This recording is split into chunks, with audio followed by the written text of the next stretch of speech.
Amit-amit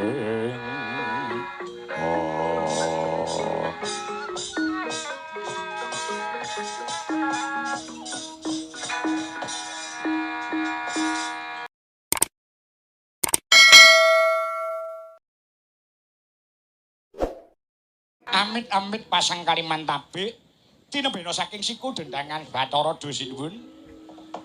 Sinwun Manabu Duryudana kula nglemah bengkah nyelon-nyelong abyantara wonten ngarasa paduping ing Sinwun Allah. Petro, nggih.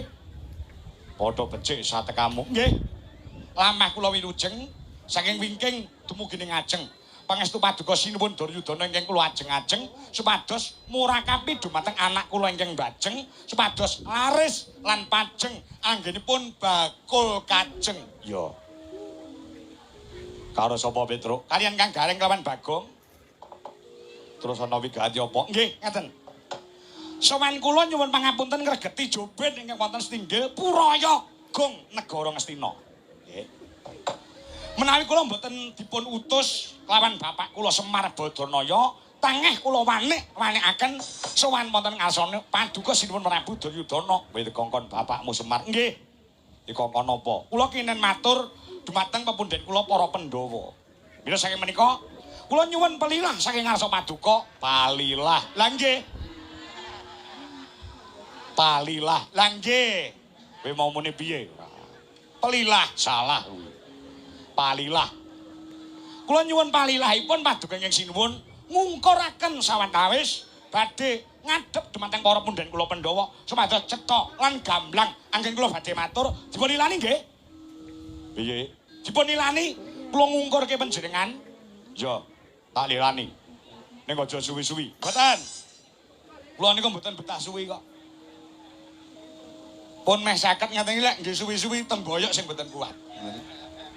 Lah ngopo? Lek lungguh. Dina samangko mergake tak lilani, aja suwi-suwi. Wis rampung gawene mergake wilunga saka ing negara Ngastina. Nggih. Matur nuwun palilahipun. Tanjapala Pandhawa piyuk gumulung mangung siring sata Kurawa kambah gong kesara kadite. Alot-alot katut sagung Pradipati ing Petro. Nggih Sinuwun. Wah, dagelan Petro. Nggih. Ndara kula Njodipati Petro. Nggih, Ndara Janaka. Kula dipun utus kelawan bapak kula Semar kinen matur wonten ngasanipun para pundhen kula Pandhawa. Kowe diutus apa kelawan bapakmu Kakang Badranaya? Sampeyan tuwin para Pandhawa sanesipun sampun ngantos dangu-dangu mapan wonten negari Ngastina mriki jalaran paduka minangka pucuk pimpinan wonten negari Ngamarta.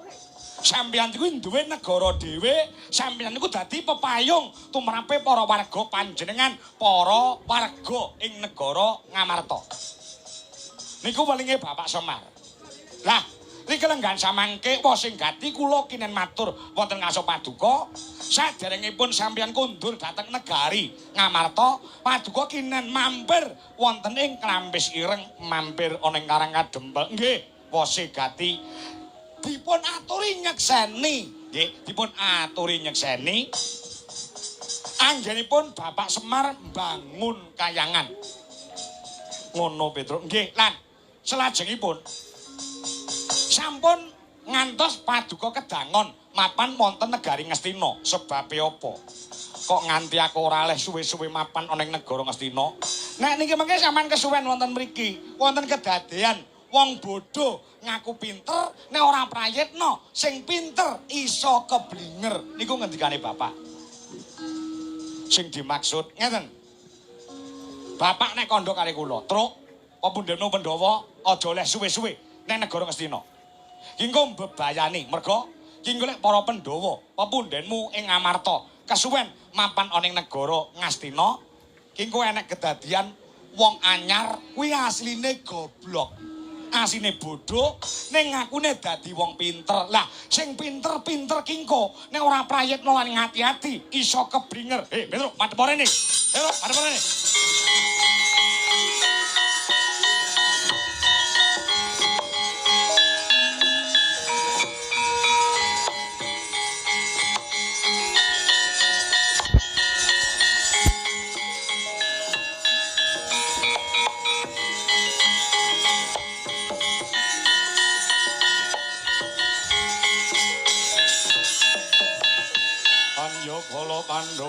gumulung mangung sering Sata Kurawa kambah konggesara katitik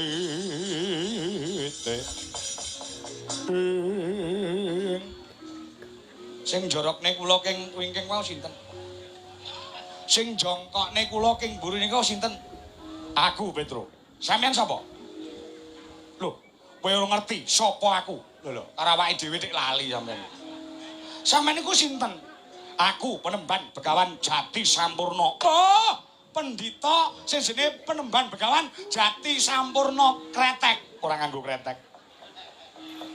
kretek kula Petro aku wis ngerti kowe ya kene kok sampean nyampluk kula king wingking jongkokne kula king wingking Petro gelem ngakoni utawa ora kowe nyampluk karo aku nyampluk menawa kowe kandha yen negara Ngastina ki enek kedadian enek wong anyar kuwi asline goblok ngakune dadi wong pinter kuwi sing tok anggap wong anyar goblok ngaku wong pinter kuwi mesti aku lah kula mboten ngarani sampean ngaku dhewe ngoten nak lah sampean ngaku dhewe ora ndene ngono wong sakmene kae iki sing anyar ya mung aku tok lagi iki aku nempel kelir ana kene mergo aku klebu wayang anyar jubah itu tegese dina sampean kuwi nyampluk karo aku lho kula mboten nyebut jeneng lho wong mboten nyebut jeneng niku sah mboten badhe kenek hukuman kejaba nek kula niku nyebut jeneng sampean iso merkalakne kula ning sampean mboten nyebut kula mboten nyebut jeneng sampean mboten kenging ngluputne dhumateng Pun Petro nyatane sakmene kae sing anyar ki aku tok mula kae saka mangkono dina samangko kowe aja kesuwen mapan ana kene ndak ngregeti jirambah ana ing negara Ngastina rumangsane apa Semar Badranaya ki wong pidak pedarakan loro saudon telu saurupan kok bakal bangun kayangan kuwi sing arep dienggo bangun ki bondo saka ndi ha kula mboten ngertos niku urusane bapak sing penting bapak ngendika kados mekaten Pandhawa kinen ngrestui para Pandhawa kinen hangrawuhi anggenipun Bapak Semar bangun kayangan kon tumeka ana ing Karang Kadempel nggih ora sah mok jujul rene mok papak rene Pandhawa bakal rono ning gobokmu rungokno Pandhawa rono Pandhawa nyang Klampis Ireng utawa Karang Kadempel kuwi nampa perintah saka panjenengan ingsun Begawan Jati Sampurna tekane Pandhawa ning gubuke ning omahe Semar bakal nugel gulune Semar Badranaya sik dawa masalah iki Bapak kok dipateni anake lanang Petro sing ora mati ora trimo kowe ngopo ayo petung sik kata Petro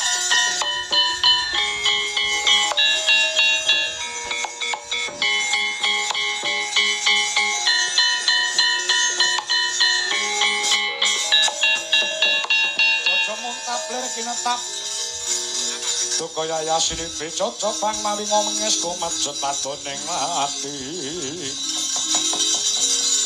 kumajut padoning ati netra kocak mondar mandir hidupnya mangala cakra prapara mrabak mbranang sinumet merang saketeng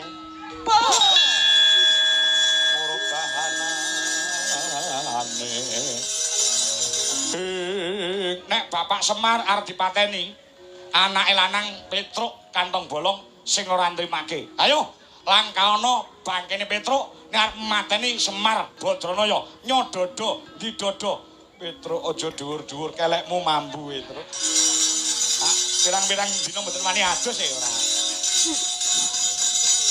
yen ngono gedhe cilik kowe nantang lawan Begawan Jati Sampurna ora kok nantang kawula dami sapa sing miwiti sampean sing miwiti arep mateni Semar kanthi nabok nyilih tangan para Pandhawa sampean iki pendhita mapane dipundi lan ditata dipundi pengendikane tata solabawane kok sampean ngongkon wong mateni Semar niku jane utek sampean ning endi kudune sampean ki pendhita ki karya tentreming jagat raya ngayomi kabeh para kawula ora kok malah paten pinaten sakaya ngono nek ora trimo arep ngopo nyododo didodo kowe nantang aku ayo sapa sing arep mateni para bapak kula pun Semar Badranaya Petruk sing ora nrimake yen kareng ngejak gelut aku ayo aja ning kene tak jak metu njaba nyapa tok ning njaba tok ning jero penak njaba Lalu kira bayar no tane njaba. Tegese nek geger aja ning kene entenono alun-alun. Tanteni Mas. Kowe apa aku sing dadi pakan gagak batane. Ora trimo aku bapakku